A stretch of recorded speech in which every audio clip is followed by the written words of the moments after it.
저희가 잠시 현장을 연결해서 현장을 갔다 온 후에 저희가 계속해서 대담을 이어가 보도록 하겠습니다. 더불어민주당 이재명 대표 위증교사 1심 선고에서 무죄를 선고받았습니다. 사법 리스크에 중대한 영향을 줄 것으로 보이는데요. 네, 서울중앙지법 연결해서 오늘 재판에 대해서 자세한 내용 들어봅니다. 팽재영 기자 나와주시죠. 네, 서울중앙지법에 나와 있습니다. 말씀하신 것처럼 더불어민주당 이재명 대표가 오늘 위증교사 사건 1심에서 무죄를 선고받았습니다. 선고의 자세한 내용을 진기훈 기자와 함께 나눠보도록 하겠습니다. 진기훈 기자, 일단 재판 시간은 예상보다는 조금 더 길게 진행이 된 것 같습니다. 아무래도 이 재판부가 설명이 좀 길었다, 이렇게 봐도 될까요? 네, 그렇습니다. 사실 지금 이재명 대표에 대한 판단보다 이제 공범으로 기소된 위증 혐의를 받는 김진성 씨에 대한 판단을 먼저 내렸거든요. 네. 이제 그 판단을 먼저 내린 이유가 이 위증 교사죄가 성립을 하는지 여부를 보려면 일단은 위증을 한 당사자인 이 김진성 씨에 대한 위증 여부에 대한 판단이 좀 먼저 선행이 되어야 한다, 이렇게 판단을 한 것으로 보입니다. 그래서 이제 김진성 씨의 증언도 굉장히 좀 구체적으로 나눠서 판단을 했고요. 그렇죠. 이제 그 다음에 이제 이재명 대표와 이제 김진성 씨의 통화, 그 위증을 교사했다는 그 통화 내용의 내용들을 좀 구체적으로 조목조목 짚어가면서 사실관계 여부와 법리가 적용될 수 있는지 이런 부분들을 좀 구체적으로 밝혔습니다. 예, 그러다 보니까 아무래도 재판의 시간 자체가 예상보다는 조금 길어졌던 부분이 있었고요. 이제 좀 내용을 좀 하나 짚어보겠습니다. 앞서 말씀하신 것처럼 먼저 김진성 씨의 위증에 대한 이 유무죄 판단을 했었는데 이 부분에 대해서는 유죄가 선고가 났어요. 전부 다 위증이라 보진 어렵지만 일부분에 대해서는 유죄를 선고한 거죠? 네, 맞습니다. 이제 일부 유죄고 이제 이유 무죄가 나온 부분도 있고요. 또 무죄가 나온 부분도 있는데 이제 어쨌든 이제 유죄로 해서 이제 벌금 500만 원 일단 위증죄가 인정이 돼서 선고가 된 상황인데요. 이제 여러 이제 단계의 증언 중에서 이제 이런 주범으로 모는 협의가 있었다라는 부분을 들었다. 네. 이제 이런 부분에 있어서는 좀 기억에 반하는 주장을 한 것으로 보인다. 이제 이렇게 판단을 했고 나머지 이제 증언들, 나머지의 진술들에 대해서는 이것은 이제 위증을 했다라고 보기는 어렵다. 기억이 좀 안 나는 부분이 있었다, 이렇게 판단한 것도 있었었고요. 네, 그렇습니다. 예. 그런 상황에서 이제 김진성 씨에 대한 유무죄를 판단한 다음에 이재명 대표의 위증교사에 대해서 판단을 이어갔습니다. 아무래도 김진성 씨가 일부 유죄 판단이 나왔기 때문에 이재명 대표에 대한 이 판단이 어떻게 될지가 관심이 매우 높아졌었는데 재판부의 판단은 위증교사가 성립되지 않는다는 판단이었습니다. 네, 그렇습니다. 이런 통화 내용만으로는 이것을 위증교사를 한 통화 내용으로는 볼 수 없다. 이게 이제 재판부의 결론이었는데요.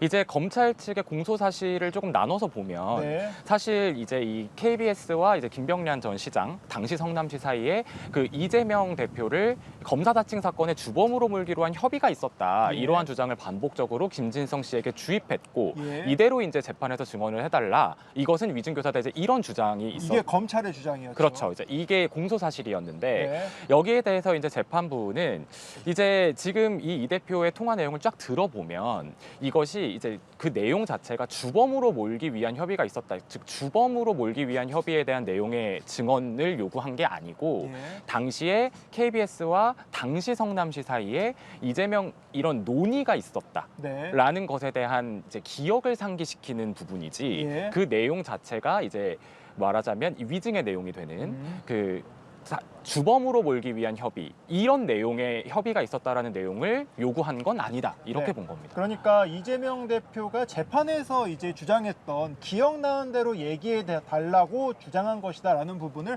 법원이 받아들인 것으로 해석을 할 수 있겠습니다. 네, 맞습니다. 실제로 이제 법원에서는 판시를 하면서 이제 김진성 씨가 모른다고 하거나 또 부인하는 내용을 배제하고 김진성 씨가 기억하거나 동조하는 사항, 적어도 명백히 부정하지 않는 사항만 명시적으로 증언을 요청했다. 이렇게 밝혔거든요. 예.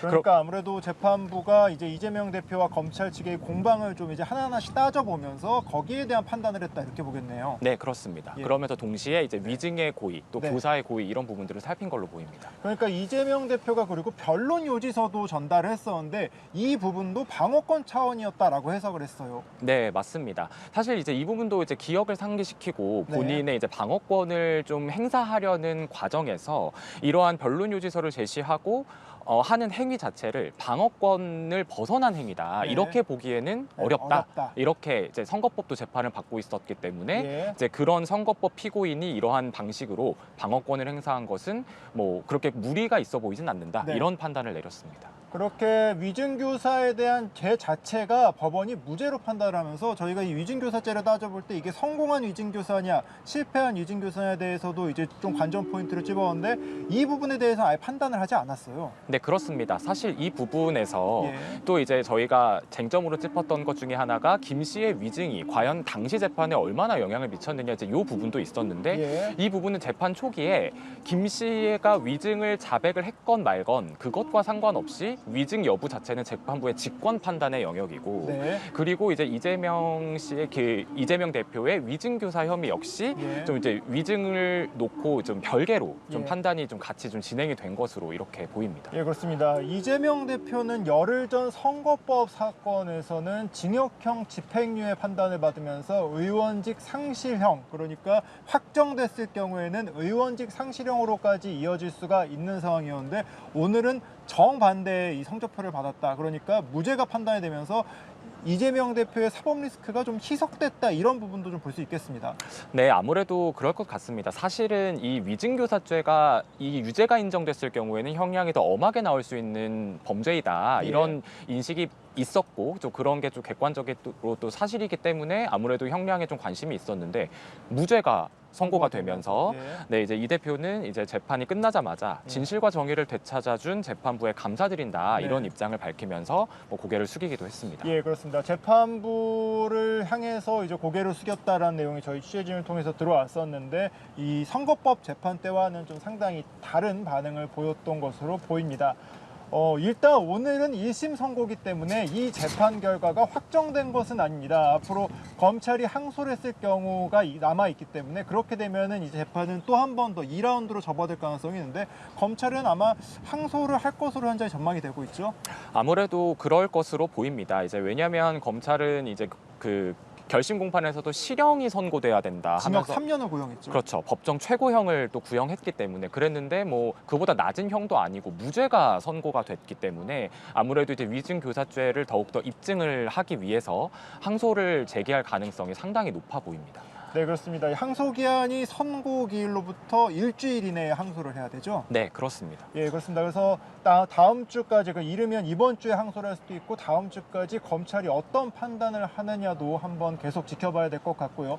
이 대표가 이제 1심 선고를 2번 맞이했지만 여전히 남은 재판들이 많이 있죠. 네, 그렇습니다. 사실 이 위증교사 재판이 검찰의 항소로 만약 항소심이 또 진행이 된다고 하면 이 대표의 재판은 총 5개가 됩니다. 예. 이 중 3개가 서울에서 열리게 되고 예. 2개가 수원지법에서 열리게 되는데요.